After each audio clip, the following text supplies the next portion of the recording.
Halo teman-teman, selamat pagi. Kembali lagi dengan saya, Yaninta Melvani Brutarigan dengan NIM 4193121032. Oke, baiklah. Pada kesempatan ini, saya akan membahas video tentang tutorial olah data. Pada tutorial olah data dibagi menjadi 3, yaitu reliabilitas, fasilitas, dan analisis data. Dalam analisis data dibagi menjadi 2, yaitu daya pembeda soal dan tingkat kesukaran soal. Oke, baiklah. Sebelum kita memasuki, maka kita akan membuat data di dalam Excel. Setelah kita buat datanya, maka kita copy data tersebut. Lalu kita tempelkan pada template yang telah kita sediakan. Maka hasilnya seperti ini. Sebelumnya, data yang saya pilih ini yaitu menggunakan soal pilihan ganda, di mana yang benar mendapatkan nilai 1 dan yang salah mendapatkan nilai yang 0. Oke, baiklah. Untuk melihat jumlah benar pada butir soal, kita menggunakan rumus sum, di mana batas atas B6, batas bawah B21, karena datanya berjumlah 21 pada kolomnya. Dalam menganalisis data, ada beberapa yang harus kita perhatikan. Yang pertama itu uji validitas, di mana dalam uji validitas kita membutuhkan RS hitung dan R tabel. Dalam RS hitung, maka kita ketahui, maka rumusnya itu N sigma XY dikurang sigma X dikali sigma Y dibagi N sigma X kuadrat dikurang sigma X kuadrat dikali N sigma Y kuadrat dikurang sigma Y kuadrat. Maka, jika dilihat dari codingnya, person B6 batas atas sampai dengan B21 batas bawah, dan F6 batas atas sampai dengan F21 batas bawah. Dan pada R tabel,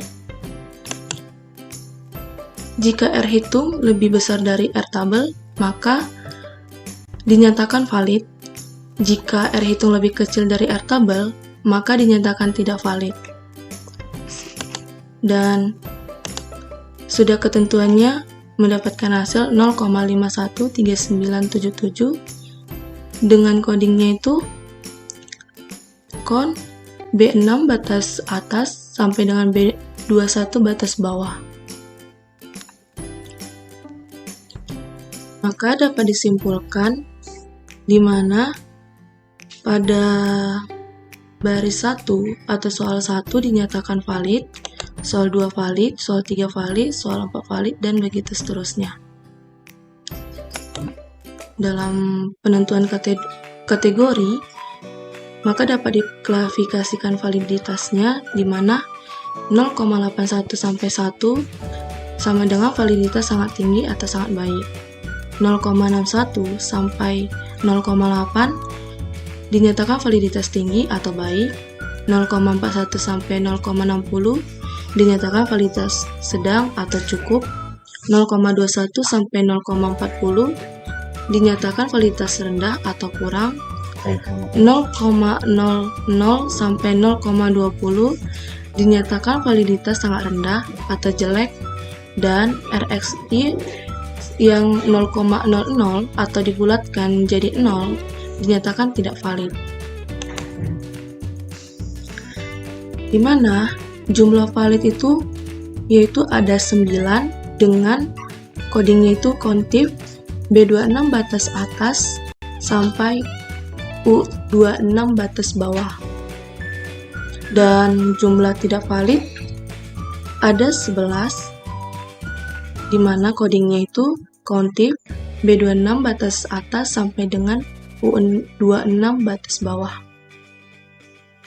Oke, baiklah, kita memasuki uji reliabilitas, di mana dalam uji reliabilitas kita menggunakan KR21 dengan rumus R11 sama dengan N dibagi N kurang 1 dikali 1 kurang rata skor total dikali banyaknya butir soal dikurang rata skor total dibagi banyaknya butir soal dikali skor varian total. Dalam mean total skor, kita dapat nilainya itu 9 dengan coding average batas atas F6 sampai dengan batas bawah F21. Lalu, kita masuk ke standar deviasi atau S, di mana kita dapat nilainya 3,578 dengan coding round V6 batas atas sampai dengan V21 batas bawah. Dengan rumusnya itu akar dari sigma batas bawah I sama dengan 1 batas atas N dikali XI dikurang X rata kuadrat dibagi N kurang 1. Lalu kita menuju ke S kuadrat atau standar deviasi dikuadratkan. Maka hasil dari standar deviasi 3,578 dikuadratkan didapat hasilnya 12,802.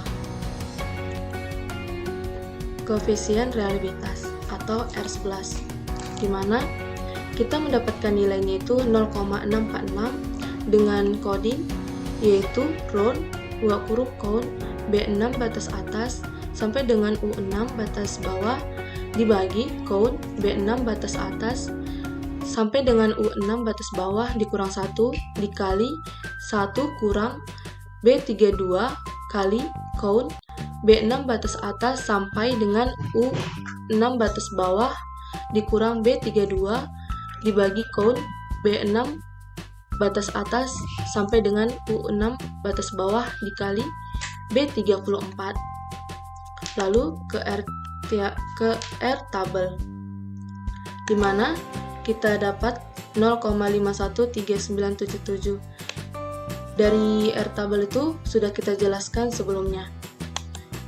Pada kesimpulannya, yaitu jika koefisien reliabilitas atau R11 lebih besar dari 0,6 atau 0,7 atau dengan dibandingkan dengan R tabel ataupun produk momen, maka dinyatakan reliable dan sebaliknya. Oke, baiklah, kita memasuki di analisis butir soal, di mana pada analisis butir soal terdapat dua, yaitu tingkat kesukaran soal dan daya pembeda soal. Kita akan membahas pada tingkat kesukaran soal. Dalam tingkat kesukaran soal, didapat rumusnya yaitu P sama dengan B dibagi JS, di mana P itu indeks kesukaran, B itu banyaknya siswa yang menjawab soal dengan benar, JS itu jumlah seluruh siswa peserta tes. Dalam soal nomor 1, didapat codingnya yaitu round D22 dibagi count D6 batas atas sampai dengan D21 batas bawah, dan begitu seterusnya. Lalu, kita memasuki kriteria tingkat kesukaran, di mana adapun ketentuan dalam tingkat kesukaran soal yaitu indeks kesukaran lebih kecil 0,30 dinyatakan sukar, 0,30 lebih kecil dari indeks kesukaran lebih kecil dari 0,70 itu dinyatakan dengan sedang, indeks kesukaran 0,70 dinyatakan dengan mudah. Maka pada soal nomor 1 itu dinyatakan sukar, pada soal nomor 2 dinyatakan sedang, pada soal nomor 3 dinyatakan sukar, dan pada soal keempat itu tidak ada sukar ataupun sedangnya, karena tidak ada siswa yang menjawab benar dalam soal tersebut, dan begitu seterusnya.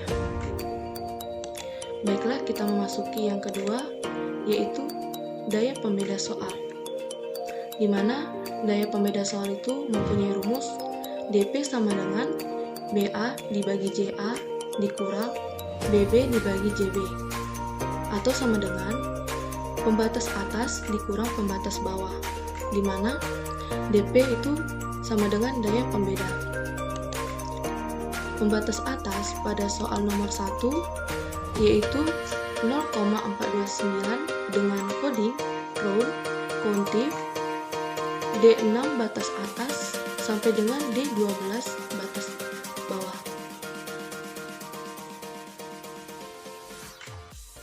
Lalu kita memasuki pada pembatas bawah, di mana pada soal nomor 1 yaitu kita dapatkan nilainya 0 dengan coding round countif D13 batas atas sampai dengan D20 batas bawah, dan begitu seterusnya.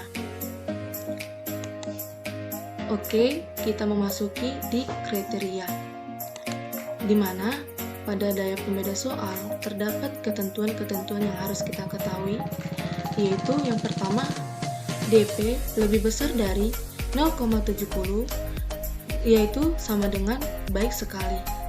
0,40 lebih kecil dari DP, lebih kecil dari 0,70 dinyatakan baik.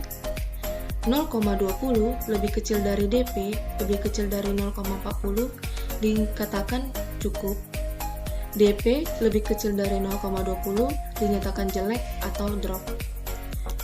Dari analisis data di Excel, yaitu soal nomor 1 dikatakan baik, soal nomor 2 dikatakan baik, soal nomor 3 dikatakan drop atau jelek, dan soal nomor 4 tidak ada karena tidak ada siswa yang mengisi benar salahnya, dan begitu seterusnya.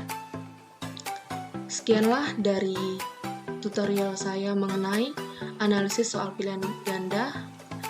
Jika ada salah tutur kata ataupun salah ucapan dari saya minta maaf. Sekian dan terima kasih.